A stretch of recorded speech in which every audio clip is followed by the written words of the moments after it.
एक करुणा अवतार आपके दर्शनार्थ आया था, लेकिन मेरी तपस्या शायद अभी अधूरी है जो आपके दर्शन नहीं हुए। आप कहां हैं भगवान? कहते हैं गुरु के बिना भगवान नहीं मिलते। मुझे गुरु का सहारा चाहिए। मुझे वो दिव्य आत्मा चाहिए जो मेरी उंगली पकड़कर मुझे इस भव सागर से पार लगा दे। महर्षि, मेरा मन कह रहा है आपका शिरडी में प्रकट होना केवल मेरे उद्धार के लिए हुआ है। मेरा मार्गदर्शन कीजिए महर्षि, मुझे इन चरणों में स्थान दे दीजिए।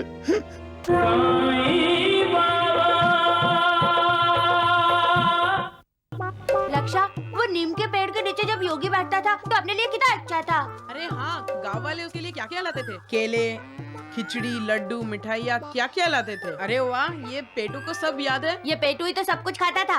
एक गोटिया, तुम सभी तो मेरे साथ खाते थे। बेचारा योगी तो कुछ खाता ही नहीं था। जब से वो योगी गया है मेरा वजन भी कितना घट गया। देख, मेरा पेट भी कितना अंदर चला गया। अरे हाँ यार, इसका पेट तो सचमुच अंदर चला गया है। मेरी टोपी, अरे मेरी टोपी, अरे देना मेरी टोपी, मेरी टोपी देना, अरे मेरी टोपी देना, अरे मत कर ऐसे, मेरा टोपी देना, अरे देना मुझे, वापस दे मुझे मेरी टोपी, अरे देना मेरी टोपी देना, अरे वापस देना,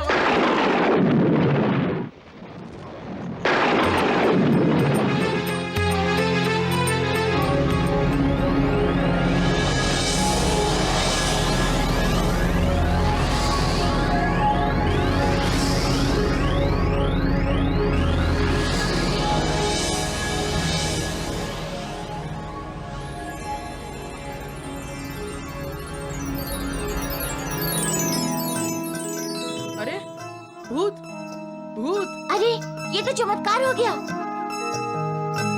हाँ यार, ये तो चमत्कार हो गया। चलो सबको बताते। चलो चलो जल्दी करो,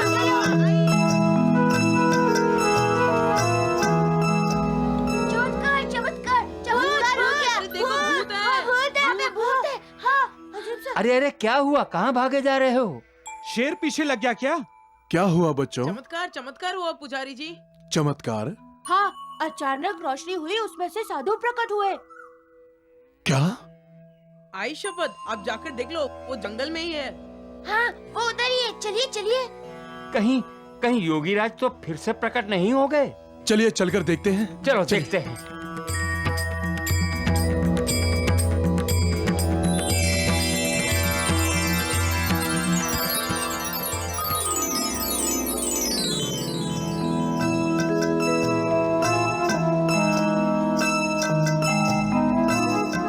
एक करुणा अवतार आपके दर्शनार्थ आया था, लेकिन मेरी तपस्या शायद अभी अधूरी है जो आपके दर्शन नहीं हुए। आप कहां हैं भगवान?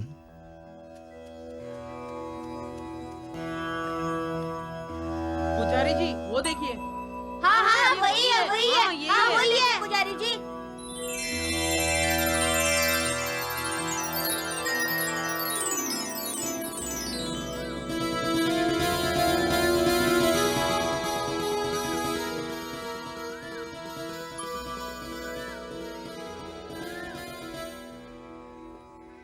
प्रणाम महात्मन।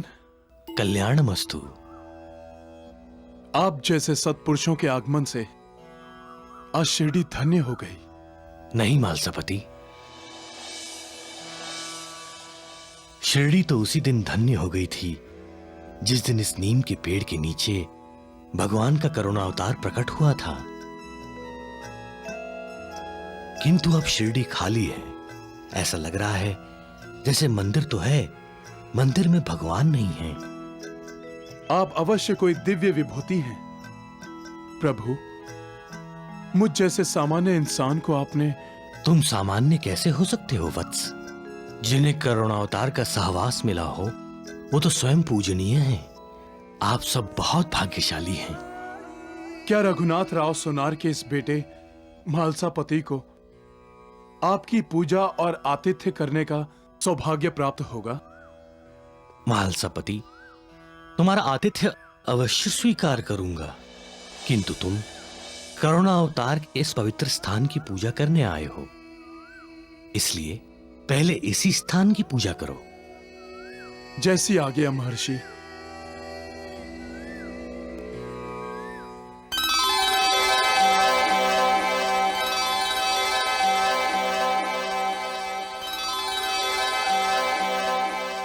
भूत है, भूत भूत, अरे भूत है, भूत भूत भूत भूत है, अरे भूत है।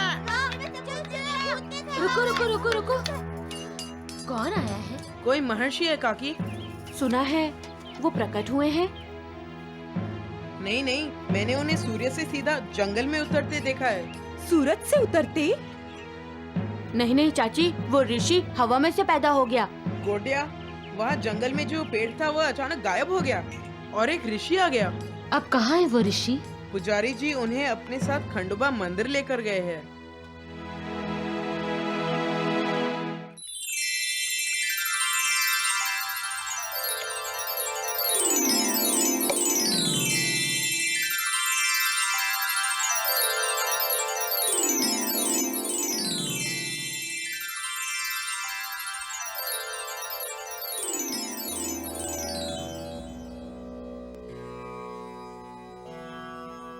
महर्षि, आपने इस खंडोबा मंदिर में आकर हमें अनुग्रहित किया है। अनुग्रहित तो मैं हुआ हूं मालसपति, जो मुझे खंडोबा के दर्शन हुए। विराजिए ऋषिवर।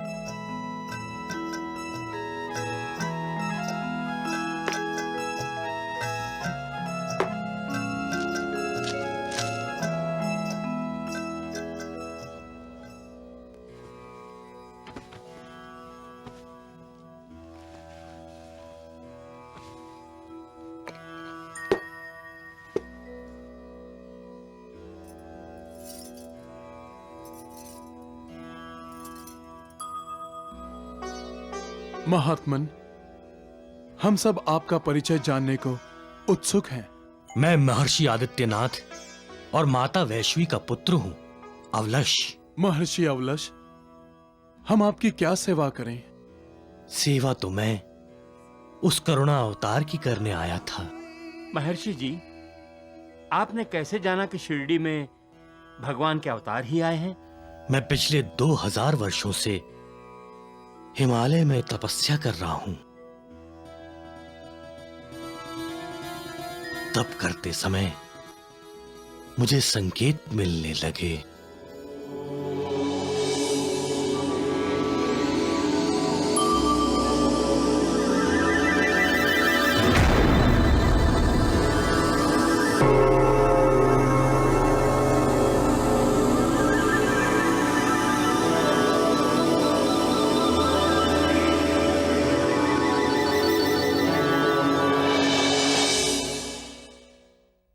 मुझे दिखाई दिया कि आध्यात्मिक किरणों ने विश्व को घेर लिया है। मैं समझ गया कि मृत्यु लोक में मानव के दुख हटने का समय आ गया है। फिर महर्षि? एक दिन प्रातःकाल जब मैं सूर्य देव को अर्घ्य दे रहा था,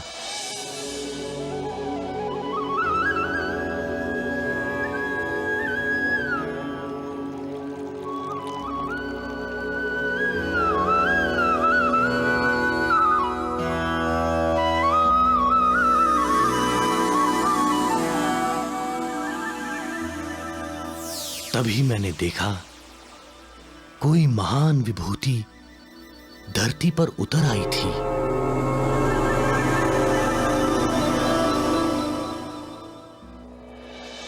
संसार के कल्याण के लिए ईश्वर ने अपना अवतार धरती पर भेज दिया था।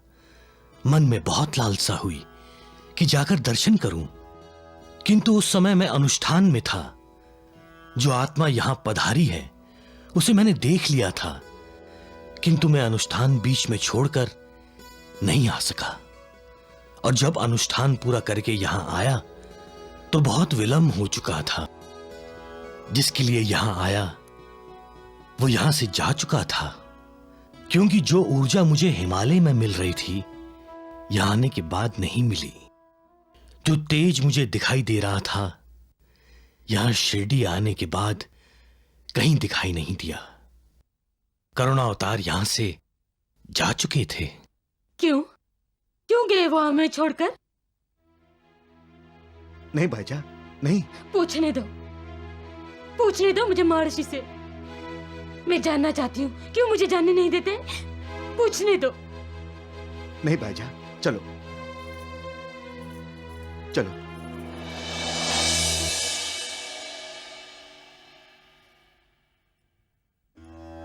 कुछ प्रश्न है मन में मालसापति? महर्षि, इतने महान आत्मा इस छोटे से शिरडी में? आप नहीं जानते मालसापति, सतयुग में ये जो प्रदेश है तपोभूमि हुआ करता था। साधुओं की, तपस्वियों की, गौतम जैसी बड़ी बड़ी पुण्यात्माओं की धरती थी। ये जो करुणा अवतार यहां प्रकट हुए हैं उसका भी कारण है। क्या कारण है महर्षि? जो उनके गुरु थे वो भी यही तपस्या करते थे। शिरडी में? हां, इसी स्थान में। वही स्थान जो आपने देखा भी है। कलयुग में भी ये धरती आज के तपस्वियों और साधकों को प्रिय है। तभी तो संत ज्ञानेश्वर, संत नामदेव, संत एकनाथ, संत तुकाराम और संत रामदास जैसी विभूतियों ने भी इस भूमि को अपनी कर्म भूमि बनाया। सत्य में ये प्रदेश इस देश का तपोवन है। आगे चलकर ये प्रदेश महाराष्ट्र कहलाएगा।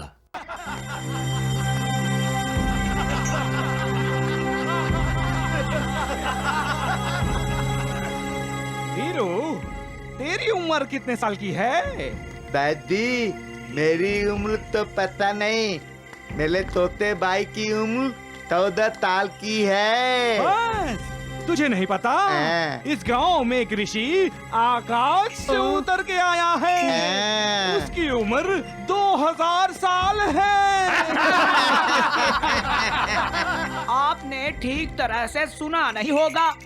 असल में उस ऋषि ने अपने पिछले 100 जन्मों की उम्र जोड़ के बता दी होगी।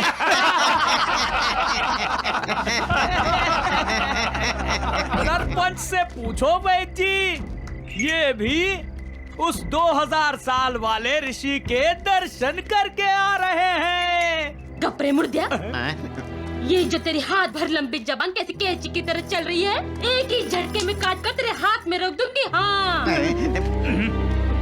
और ये मेरा वैद्य, ये वैद्य भी उसे वापस नहीं लगा सकेगा। सांगुन ठोते। हाँ। अरे वैद्य जी, आपने क्या सब साधु संतों का उपहास करने का ठेका लेके रखा है? राम राम राम सरपंच जी, आप हम पर क्यों नाराज हो रहे हैं? अरे हमने तो नहीं भेजा ना उसे, जिसे तुम अपना बेटा मानते हो। अरे वो बिना बोले यहाँ से चला गया, उसमें हमारा क्या दोष है? दादी, वो योगी तो अवतार है, अवतार। करुणा अवतार। हाँ। महर्षि अवलश का ये कहना है, जो 2000 साल से हिमालय में तपस्या कर रहे थे। हैं? कितने साल से? 2000 साल से। और कितनी दूरदृष्टि है उस महर्षि की, जो हिमालय की ऊंचाई से सीधा शिरडी में नजर गई उनकी।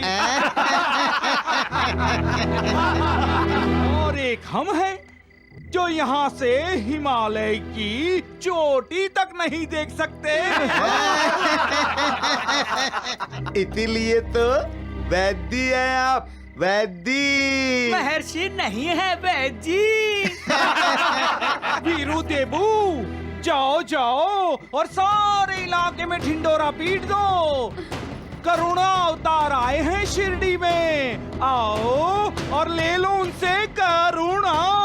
जय हो, जय हो। करुणावतार। कौन है ये महर्षि अवलश? वैदिक कुलकर्णी कह रहे थे प्रभु कि उनकी उम्र 2000 साल से ऊपर है। नाटक। आपकी उम्र तो उनसे ज्यादा होगी भगवान। आपको करुणावतार क्यों नहीं कहते? चुप रहो। जब वो लड़का शिरडी से गया तो मुझे लगा जैसे मेरी सारी चिंताएं खत्म हो गई, लेकिन नहीं। चिंता और चिता दोनों सगी बहनें हैं। एक जिंदा जलाती है, दूसरी मरने के बाद। मजाक बंद करो तुम लोग, और पहले उस महर्षि अवलश का मुंह बंद करने का सोचो। अभी तो उस योगी को अवतारी कह रहा है वो, बाद में भगवान बतलाएगा उसे। मुझे तो लगता है ये उस योगी लड़के की सोची समझी चाल है। कैसी चाल? वो वापस शिरडी आने का सोच रहा होगा, इसलिए उसने पहले से ही अपने हक का माहौल बनाने के लिए इस अवलश ऋषि को भेजा है। ऐसा है तो लड़का बहुत चालाक है। अच्छी चाल चली है उसने, लेकिन पहले तो मैं उसे शिरडी में आने ही नहीं दूंगा, और किसी तरह वो शिरडी में आ भी गया तो यहां जमने नहीं दूंगा उसे। भगवान, एक काम करते हैं, कल पूरे राहता गांव को कीर्तन के लिए अपनी मठी में बुलाते हैं और मठी के पीछे से आसमान में रोशनी छोड़ देते हैं और शोर मचा देते हैं, राहता में करुणा अवतार हुआ है।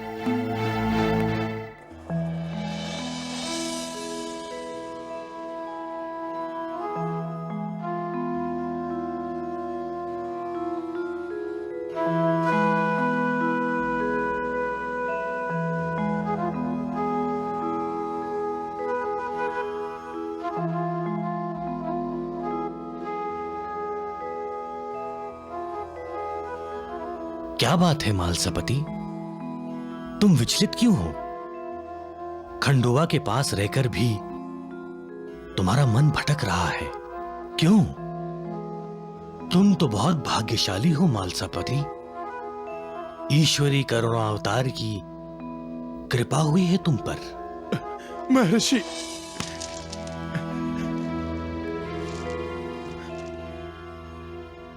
मैं बहुत अभागा हूं महर्षि।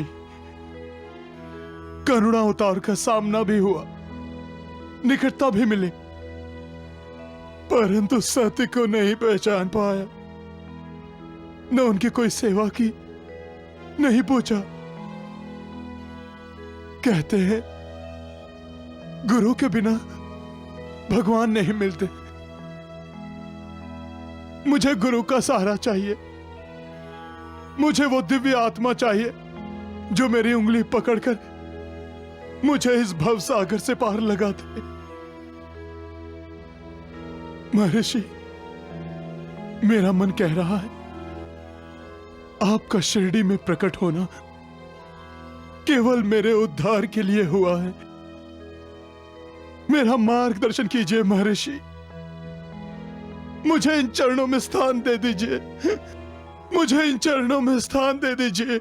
मालसापति, तुम्हारा गुरु तो वही था जो चला गया, वही करुणा अवतार ही तुम्हारा गुरु है। तुम्हें किसी दूसरे गुरु की आवश्यकता ही नहीं है। किंतु वो तो शिरडी छोड़कर चले गए। व्यथित मत हो मालसापति, तुम्हारा अपने गुरु से पिछले कई जन्मों का नाता है, किंतु कई जन्मों से तुम पर उनकी कृपा नहीं हुई। किंतु अब मैं देख रहा हूं कि तुम पर गुरु कृपा होने का समय आ गया है। सच महर्षि? मालसापति, तुम्हें अपने गुरु का उपदेश भी मिला है, फिर भी तुम उस पर आचरण नहीं कर रहे। उपदेश? मुझे? कब? कब महर्षि? करुणा अवतार ने 2 शब्द तुम तक पहुंचाए तो थे, श्रद्धा और सबूरी। श्रद्धा रखिए और सब्र कीजिए। हाँ हाँ महर्षि, परंतु मैं मूर्ख समझ नहीं पाया, खो दिया अवसर। अब महर्षि, क्या मुझे अपने गुरु की सेवा करने का अवसर अब कभी नहीं मिलेगा? मिलेगा मालसापति, जब तुम्हारे गुरु करुणा अवतार वापस शिरडी आएंगे तो तुम्हें सेवा का अवसर अवश्य मिलेगा।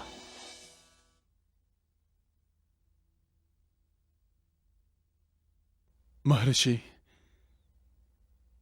आपके अनुसार यदि वो करुणा अवतार हैं, सिद्ध आत्मा हैं, तो उन्हें किसी गुरु, शिक्षा अथवा तपस्या की क्या आवश्यकता है? आवश्यकता है मालसापति, क्योंकि करुणा सागर ने मानव शरीर जो धारण किया है, मानव शरीर की अपनी सीमा एवं मर्यादा होती है, जिसका पालन हर युग में हर अवतार ने किया है। जैसे त्रेता युग में भगवान राम ने गुरु वशिष्ठ के आश्रम में रहकर संपूर्ण शिक्षा प्राप्त की, द्वापर युग में भगवान श्री कृष्ण ने 16 कलाओं से परिपूर्ण होने पर भी महामुनि सांदीपनि को अपना गुरु बनाया और उनके आश्रम में रहकर शिक्षा दीक्षा प्राप्त की, तभी वो अवतार मर्यादा पुरुषोत्तम कहलाए। महर्षि, आपके दिव्य वचनों को सुनकर मन प्रसन्न हुआ, परंतु आत्मा को शांति नहीं मिली। अपने करुणा अवतार से मिलने को बेचैन है। तुम्हारी बेचैनी को मैं समझ सकता हूं मालसापति। तुम्हारे मन में अब भी ये शंका घर किए हुए है, यदि करुणा अवतार तुम्हें भूल गए तो? हाँ महर्षि, हाँ।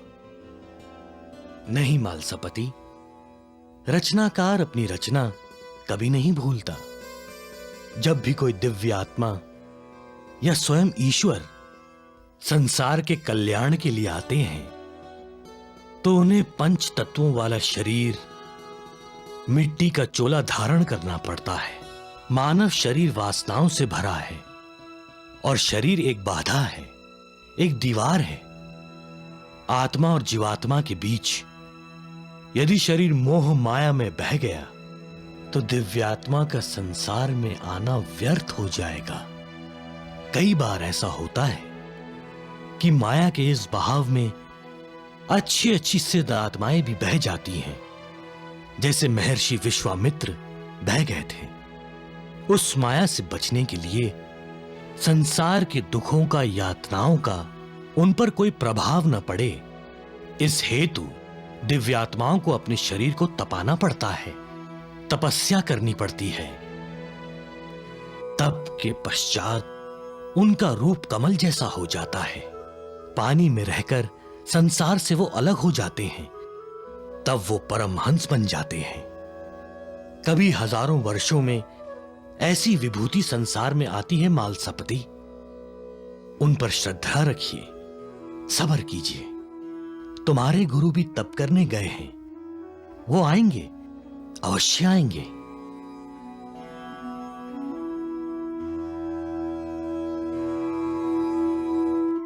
हमारे बेटे का नाम राम कैसा रहेगा? मेरा तो ये तात्या है। तात्या। बाईसा की हालत बिगड़ती ही जा रही थी। बहुत तकलीफ थी, लेकिन बच्चा हो ही नहीं रहा था। अचानक आसपास से किसी ने पुकारा तात्या, और तुरंत बच्चा पैदा हो गया।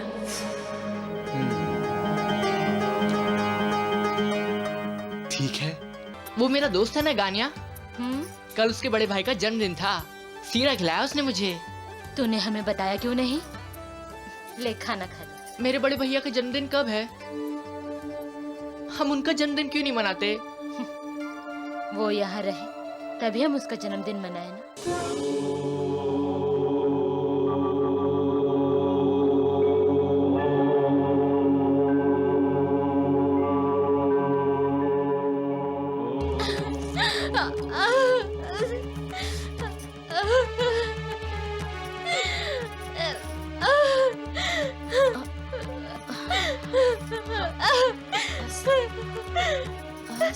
लक्ष्मी की माँ।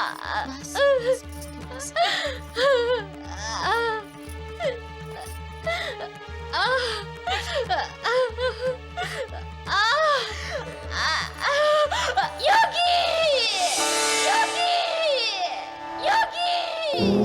आपने मुझे पुकारा माँ? तुम हो कहाँ? मैं यहाँ हूँ माँ, लेकिन तात्या कहाँ है? तात्या? कौन तात्या? मेरा छोटा भाई माँ। अरे लेकिन वो है कहाँ? वो छिप गया है, मैं अभी उसे बुलाता हूँ। तात्या! तात्या!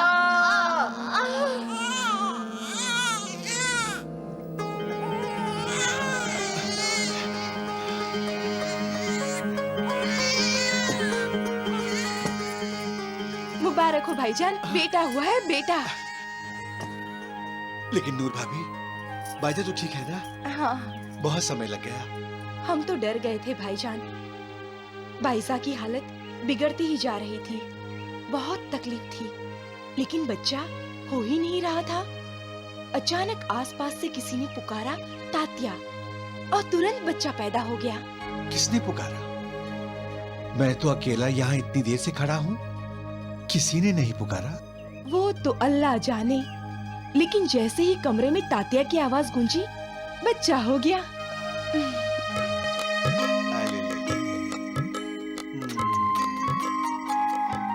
कितने इत्मीनान से सो रहा है, कितना खूबसूरत है।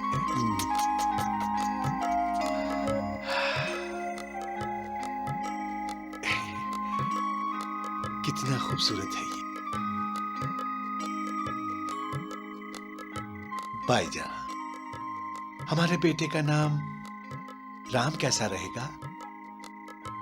मेरा तो ये तात्या है। तात्या? बाइजा की हालत बिगड़ती ही जा रही थी, बहुत तकलीफ थी, लेकिन बच्चा हो ही नहीं रहा था। अचानक आसपास से किसी ने पुकारा तात्या, और तुरंत बच्चा पैदा हो गया।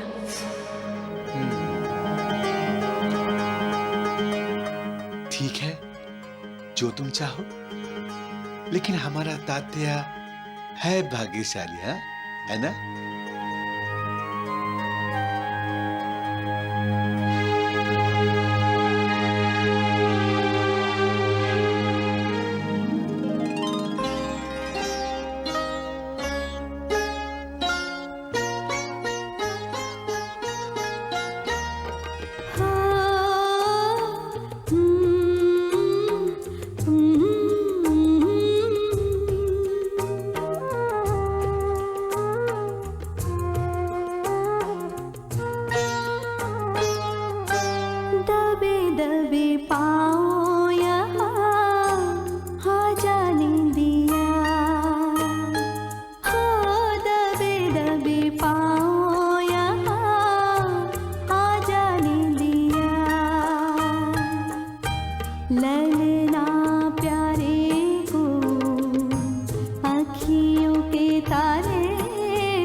मुझसे दूर गया है ललना का बड़ा भैया, डाल दे उस पे भी जाके मेरे आंचल की छैया।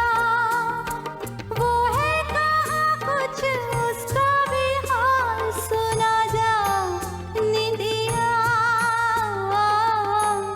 दबे दबे पाँव यहाँ आ जा निंदिया।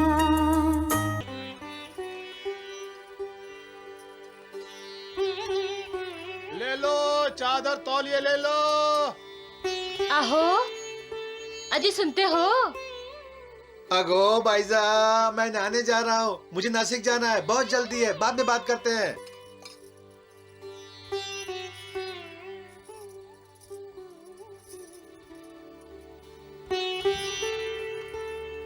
कितना महंगा है।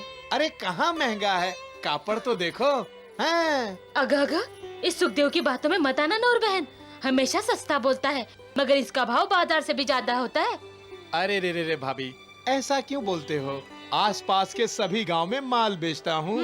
सरपंच और सरपंच के पड़ोस से हमेशा 5-10 कम लेता हूँ। हाँ मुझे याद आया, वो क्या है आपने तात्या के लिए बोला था ना। देखो देखो, हाँ कपड़ा देखो, हाँ कितना मुलायम है।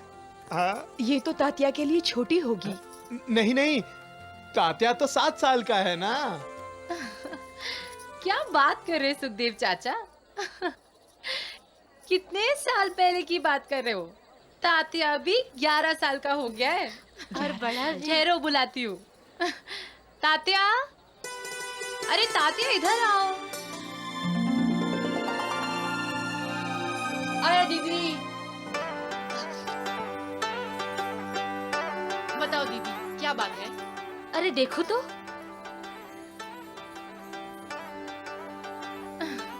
देखा, अब मैं 17 साल की हो गई हूँ, तो तात्या 11 का ही होगा ना। 6 साल बड़ी हूँ इससे। हाँ हाँ, तू अब बहुत बड़ी हो गई है। जा चूल्हे पर दाल रख कर आई हूँ, देख कहीं लग ही न जाए। हाँ हाँ अम्मी, जाती हूँ। चल तात्या। ये लड़कियां भी कितनी जल्दी बड़ी हो जाती है ना।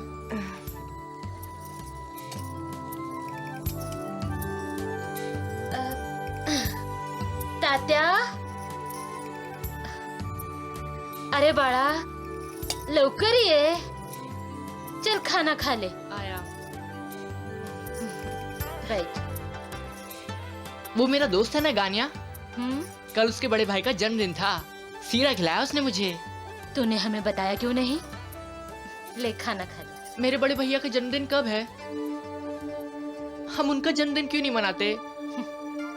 वो यहाँ रहे तभी हम उसका जन्मदिन मनाए ना। तो फिर कहाँ रहते हैं वो? हमारे साथ क्यों नहीं रहते? खाना खाने भी नहीं आते हैं।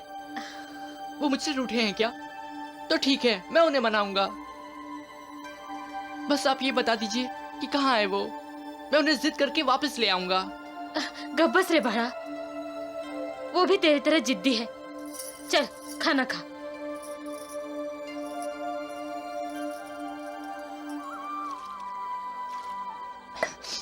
अरे बेटा पानी तो पी। बस माँ, मुझे खेलने जाना है। अरे तात्या, दूर मत जाना। अरे भाईजा, चल मुझे भी खाना दे जल्दी। हाँ हाँ हाँ लाती हूँ। हाँ।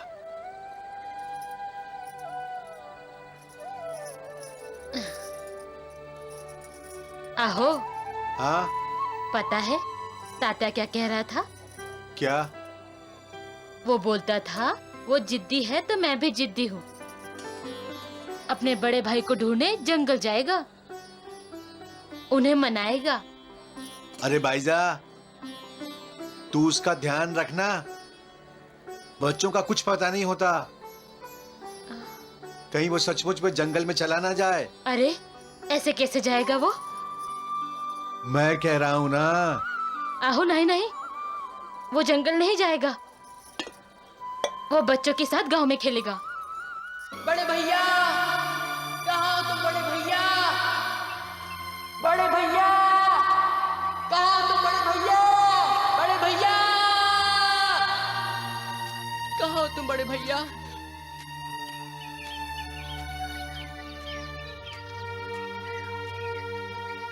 बड़े भैया,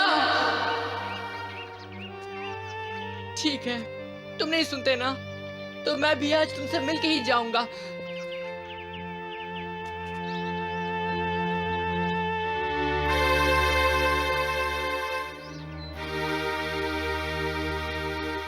मैं अब नहीं बुलाऊंगा बड़े भैया, यही बैठा रहूंगा जब तक आप नहीं आते।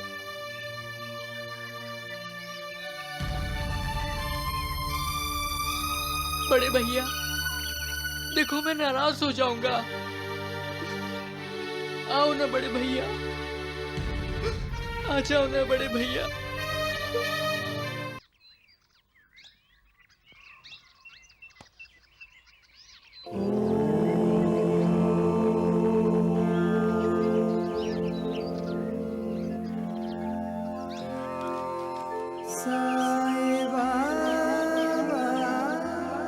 किसे पुकार रहे हो? अपने बड़े भैया को। पहले कभी मिले हो अपने बड़े भैया से? नहीं। तो फिर उसे पहचानोगे कैसे? मैं अगर कहूं कि मैं ही तुम्हारा बड़ा भैया हूं तो? तुम?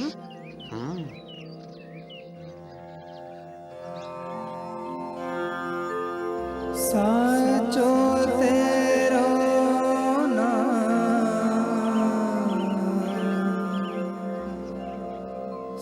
क्यों? यकीन नहीं आ रहा मेरी बात पर? दिखता तो बाल योगी है, लेकिन लेकिन क्या? माँ कहती है कि तुम्हें शिरडी छोड़े हुए बहुत साल हो गए हैं। जब तुम ये गांव छोड़कर गए थे तब मैं पैदा भी नहीं हुआ था। माँ बिल्कुल ठीक कहती है तात्या। अच्छा, अब तो मैं पैदा हो गया हूँ और देखो इतना बड़ा भी हो गया हूँ, पर तुम तो अब भी वैसे ही बाल योगी हो जैसा माँ मुझे बताया करती है। मैं 11 साल का हो गया हूँ, तो फिर तुम बड़े क्यों नहीं हुए? मैं भी बड़ा हो गया हूँ तात्या। मेरी दाढ़ी मूंछें भी निकल आई हैं और मैं ऐसे नंगे बदन में नहीं रहता, कुर्ता पहनता हूँ। तो क्या मेरे दो बड़े भैया हैं? पर माँ ने तो मुझे एक ही के बारे में बताया था। नहीं, तुम्हारा एक ही बड़ा भैया है और वो मैं हूँ। असल में तुम्हें समझाने के लिए मैंने ये बाल योगी का रूप धरा है, वरना तुम मुझे पहचानते ही नहीं। तो फिर मुझे अपना असली रूप दिखाओ ना भैया। ठीक है, देखो।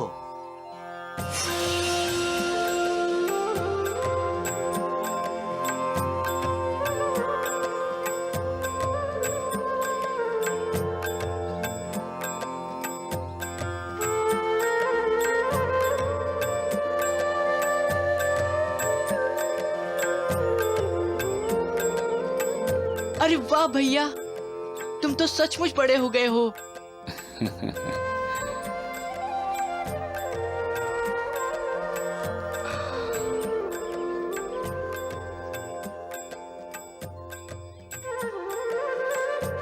भैया, ये दाढ़ी असली है ना? अब तो तुझे यकीन आ गया ना?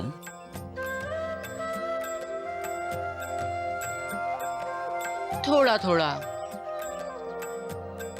अगर तुम मेरे एक और सवाल का जवाब दोगे तो मुझे पूरा यकीन आ जाएगा। क्या? मैंने सुना है कि तुम अंतर्यामी हो, दिल की बातें बिना कहे जान लेते हो। मुझे सब पता चल जाता है। तो फिर मैं इतनी देर से तुम्हें आवाज दे रहा हूँ, तुम्हें पता क्यों नहीं चला? मुझे पता था, लेकिन मैं देख रहा था कि तुम में कितना सब्र है। मैं नहीं मानता। अच्छा, आज मैं तुम्हें सुबह की बात बताता हूँ। सुबह? बताओ। तुमने माँ से पूछा था ना कि हम बड़े भैया का जन्मदिन क्यों नहीं मनाते? और माँ ने कहा था कि वो यहाँ कहाँ है जो हम उसका जन्मदिन मनाएं? हाँ हाँ, यही कहा था माँ ने। तुम तो सचमुच मेरे भैया हो।